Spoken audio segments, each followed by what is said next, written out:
dumbbell standing bird dog. So you would take one light dumbbell and you will, the side that you have the dumbbell, you will balance on.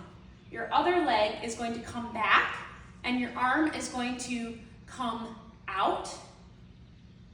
And when you come in, rotate the dumbbell so your palm faces you, and then down. Whoop, losing my balance there. Out, in.